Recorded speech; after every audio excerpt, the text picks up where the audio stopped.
An old man was just asking to weigh his gold, but the goldsmith gave him an answer that left him speechless.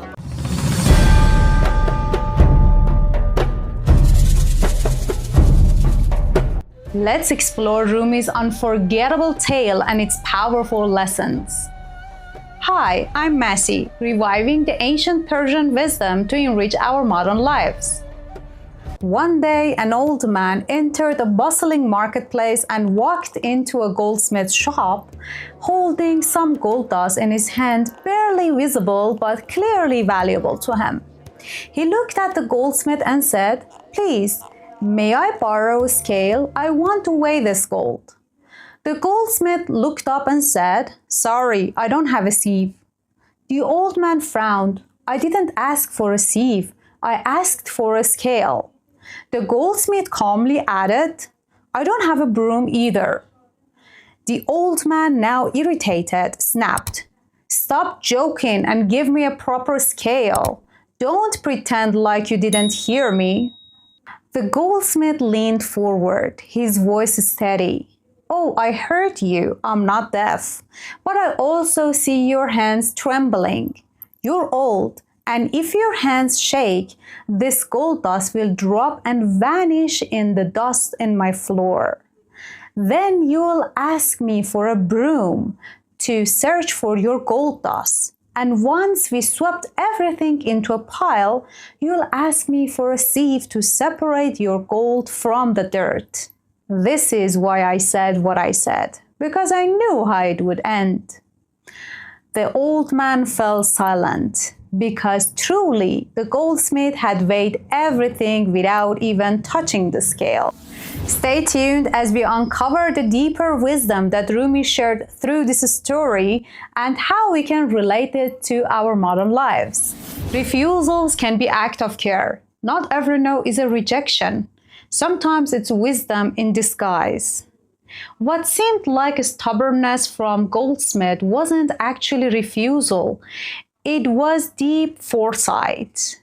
The goldsmith's refusal wasn't to dismiss the old man, but it was to protect him from losing something valuable based on his potential needs and mistakes. We often perceive refusals or delays as obstacles. However, they can be opportunities and protective measures to give us some space to reconsider our decisions and actions.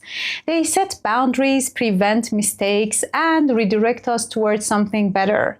Not every no closes a door. Some no's actually open a space for something that matters the most. Our limits are not a weakness, they are a map.